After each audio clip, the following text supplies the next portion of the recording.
stanza of the Raven surely proves Chiver's point conclusively.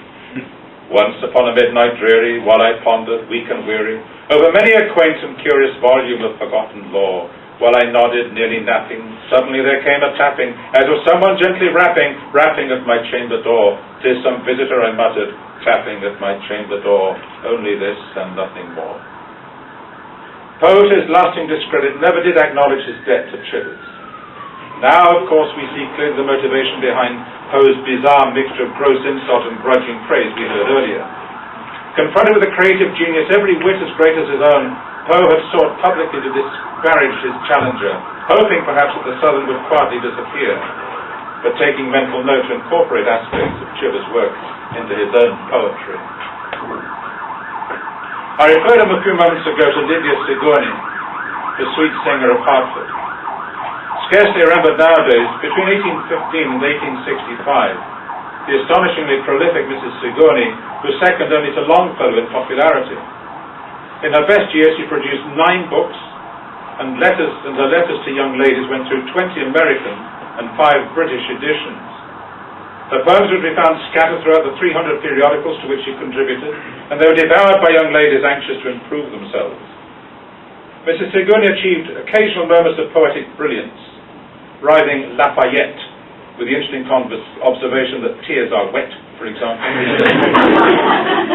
and by invariably having tears fall as briny dew, and presenting butter and potatoes as oleaginous matter and tuberous roots, respectively. But despite these flashes of genius, by and large, the sweet singer of Hartford dished up decidedly plain fare, predictable and anodyne, teaching simple moral lessons, as she sang of the canary that died of malnutrition, or the child that drowned in a bushel of swine food. Worse still, her grammar is sound, her lines scan, and they also rhyme, albeit outrageously on occasion. In brief, Mrs. Sigourney lacks the genius that could elevate her to the ranks of the poets we are concerned with here, and she must remain with the poets who are merely bad. I make this passing mention of the sweet singer of Hartford so that we may better appreciate the achievements of another sweet singer whose genius totally eclipses the modest talents of Mrs. Sigourney. I speak of the sweet singer of Michigan, Julia Moore, on whom I should like to dwell at some length. If Chivers is still remembered vaguely, even reprinted on occasion, we shall search long and perhaps in vain for traces of Julia Moore, the sweet singer of Michigan. Anthologies of 19th century American poetry invariably omit her, and biographical indexes of American women writers seem never to have heard of her. If Mrs. Moore is remembered at all today, thanks are due to Mark Twain, without whom Mrs. Moore and her poetic oeuvre might well have sunk beneath the waters. Fortunately for us and for her, Twain has proved to be her passport, if not exactly to fame, then at least to a measure of immortality. In December 1896, sailing in glorious summer weather between New Zealand and Australia, Mark Twain required little more than the poems of Mrs. Moore to make his happiness complete. Indeed, he never left home without them.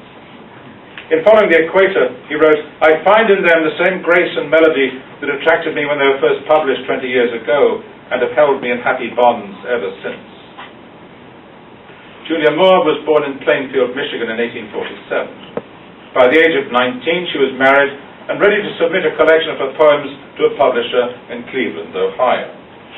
These poems chronicled aspects of Midwestern life that without her muse might well have been forgotten.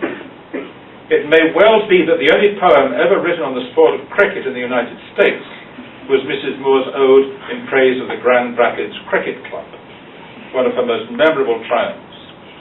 She was the singer of a gentler, happier America, an America where people still thrilled to the game of cricket, to the sweet smack of leather on willow.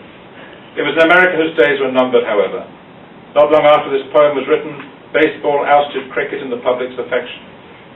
Let us savor those halcyon days with a reading of the Grand Rapids Cricket Club. In Grand Rapids is a handsome club of men that cricket play. It's fine a set of skillful men that can their skill display. They are the champions of the West. They think they are quite fine. They've won 100 honors well. It is their most cunning design. Brave Kelso, he's considered great. Chief of the club he is found. Great crowds he draws to see him bowl, the ball upon the ground. Mr. Follett is very brave, a lighter player than the rest. He got struck severe at the fairground, for which he took a rest.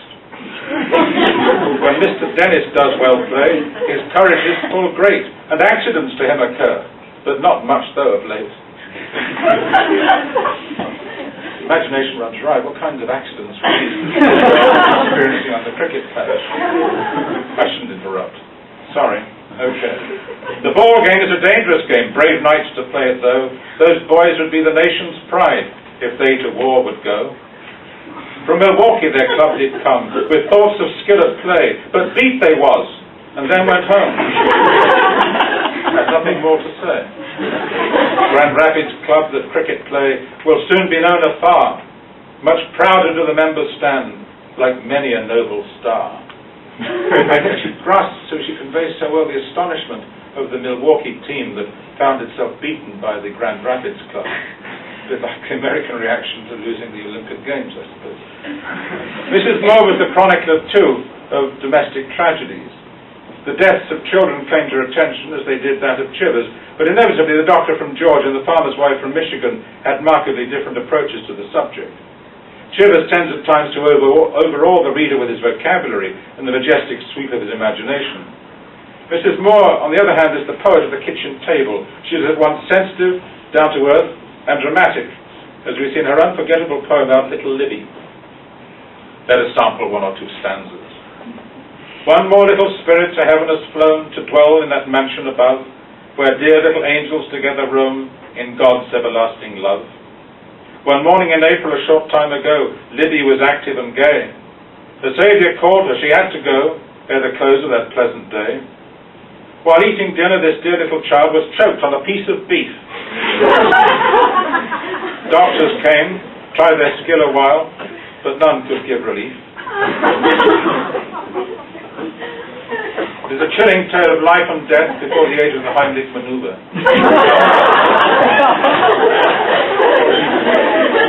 The last minutes of this dear little innocent, who learned all too late, alas, not to gobble her food. The succession of doctors who merely aggravate the situation and leave.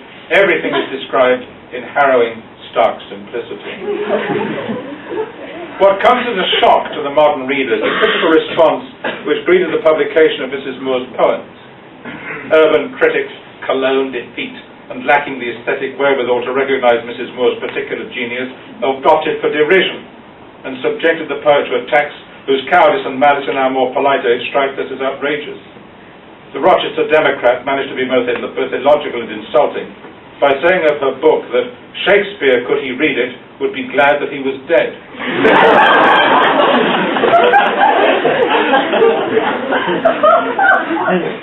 The Worcester Daily Press took a different but equally hurtful tack and said that Mrs. Moore clutches the tendrils of the soul as a garden rake clutches a heartline.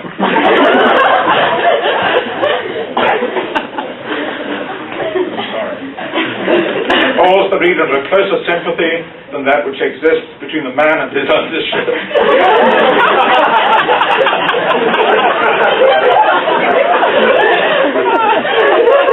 Intending this to happen. Okay. The cruelest words, however, penned by the youthful Phil Nye of Wyoming, possibly trying to deny his own rural roots and endeavoring to make his mark as a humorist by scoring some easy points off the defenseless Julia Moore. He writes, "The muse was getting in its work, even while Julia was a little nut-brown maid trudging along to school with bare feet that looked like the back of a warty toad. In my visions, I see her now, standing in front of her teacher's desk, soaking the first three joints of her thumb in her rosebud mouth, and trying to work her toe into a knothole in the floor, while outside the turtle dove and the masculine Michigan mule softly coos their mates." It was perhaps rather unfortunate that Mrs. Moore had elected to have her portrait on the cover of the book. Her beauty was to be found more in her spirit than in her profile, to be appreciated